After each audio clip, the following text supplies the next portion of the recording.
Thank you so much, first of all, Martha Karua, Honorable Martha Karua, for our wonderful speech you've given us, and also Honorable Deputy Gachagua and everybody that is here, and especially the group that have arranged here.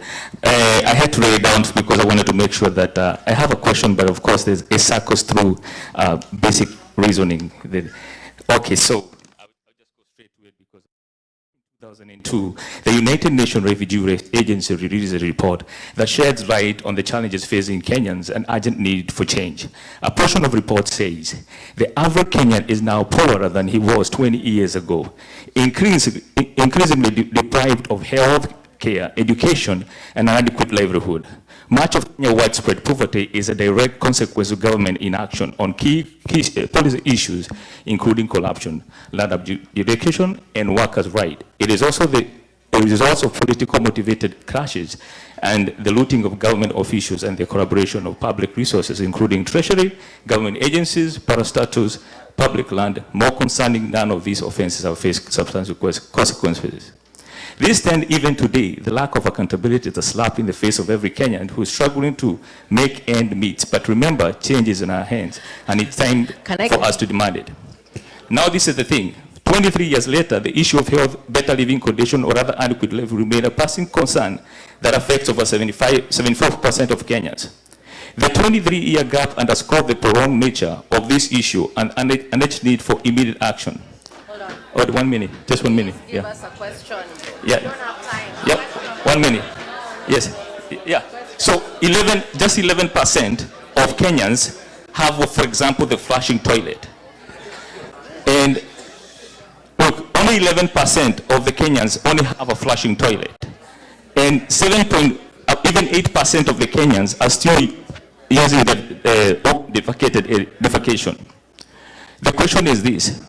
Does Kenya have an issue with presidency or parliamentary, but rather the issue is mainly based on lack of civic education, like we just engaged here, where the people need to be enlightened or to be informed? Because if you go to Kenya today and I give them, for example, $5,000, first of all, 5,000 shillings, versus I give them the opportunity to have a toilet in each and every home, or even better roads and better infrastructure, they will go for the 5,000 Kenya shilling, without even asking. The question is this, because this is ongoing, what is it that we are doing to make sure that especially the civic education continue to be impacted in the village, from where, for example, where I come from, so that they can have an agency, a sense of need for those basic needs, rather than rotating every year the cycle of what has been going on. Yeah. So what is the question? Is about civic education? Yes. Yeah. Please give her a chance to respond. The question then is that, what are we doing about the civic education?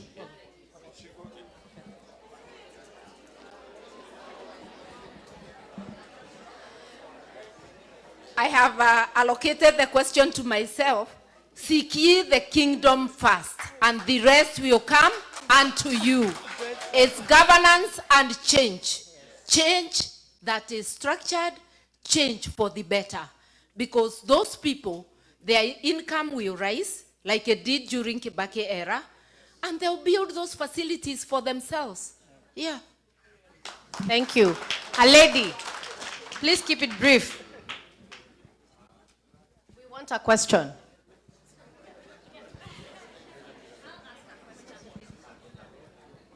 Good evening, everyone. My name is Julie Kiama. I'm a lawyer by profession, both in Kenya and here. Mother, you inspire all of us, especially the young girls. So I have a question directly to you.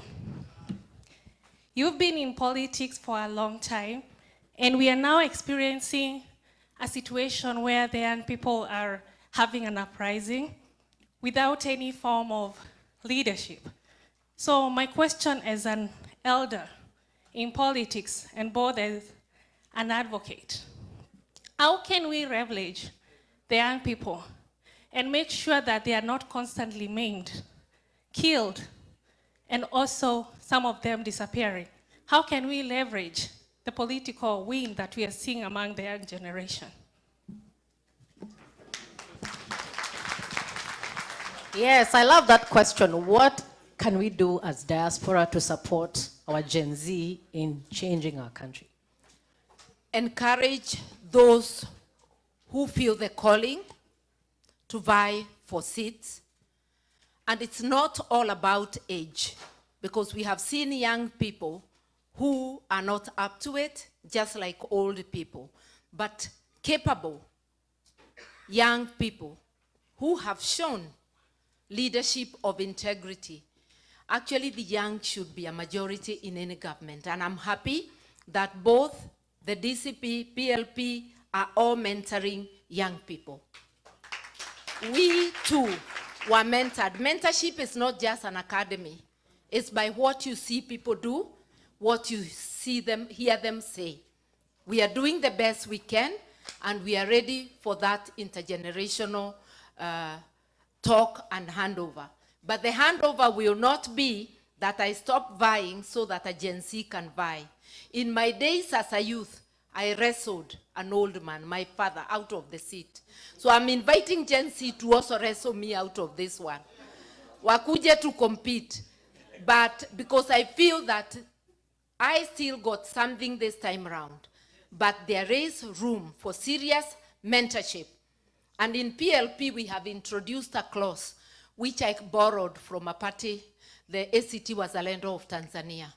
We have a term limit for the party leader, so I will not be eligible for the next party elections. It's a way of forcing mentorship for others to take over. Yeah. I'm going to take one last question. I have a question to the principals. If Kenya is burning and KK administration reaches out to both of you, what would be the irreducible minimum to work with KK government for the sake of the country?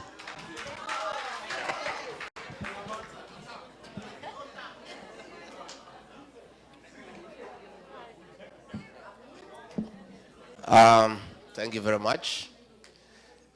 We have had that line of thought, Raila Odinga. We're asking the people of Kenya, do you want me and Martha Karua to go and sit down with somebody who has killed our young children? What we are saying is, it's not possible to have any dialogue with William Ruto, because the guy is a pathological liar. We are actually even having doubts. We are having doubts whether his real name is William Ruto. So, and let me say this. That line of thinking about dialogue is being brought by Raila. Raila is totally irrelevant in the Kenyan political discourse, because every election cycle, he loses, he finds his way into government. He wants to be in government, but he doesn't want responsibility. Yeah? He is there, but somebody else takes the flak. Right now, he finds things are too hot for William Ruto. He is trying to distance himself. But if he was a patriotic Kenyan and he meant well for our country, he would disengage from Kasongo. But he is talking when his mouth is full. You know? And, they are called table manners. So what we are saying is, and it's very clear, I was saying this morning, forget about him.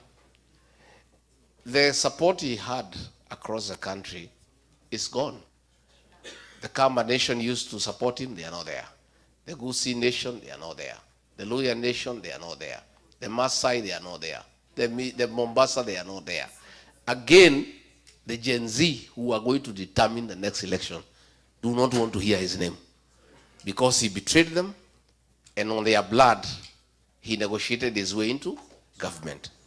The payslip holders who are suffering because of excessive taxation and bad governance don't want anything to do with him, because he is supporting the government that is really, really humiliating them and making life impossible for them.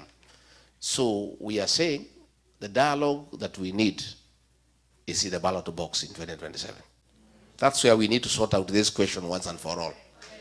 And I think it's good. We cannot keep on having situations and people talk. You know, Raila has been in every dialogue, but the problems of Kenya do not end. I think what we need is transformative leadership. And I think it is time we just persevere for 2 years and sort out this matter once and for all. Si ndio? Wanaume na wanawake waonane. So that hii maneno ifanye nini? Iishe, so that we are able to move forward. So my brother, if there is any talk with William Ruto, I am not available. Yeah? And I am sure my sister here, when I say one term, she has a problem with it, she wants no term. So I don't think she's also available. And therefore, I think let's agree we have a problem, and let us not try to fix it with half measures. I don't think the Kenyan problem is talking to William Ruto.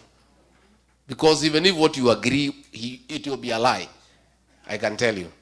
So there is nothing that we can discuss with him because it cannot work. We need to have new leadership that is informed by people's aspirations, that cares for what people think and what they feel. And I think that's going to happen. And we ask you once more, be part of that process. Msiwachwe nyuma, tukue pamoja. Thank you. So today I'm going to bulldoze. I want to ask the last question. I think for me, what I would want to know is, as diaspora,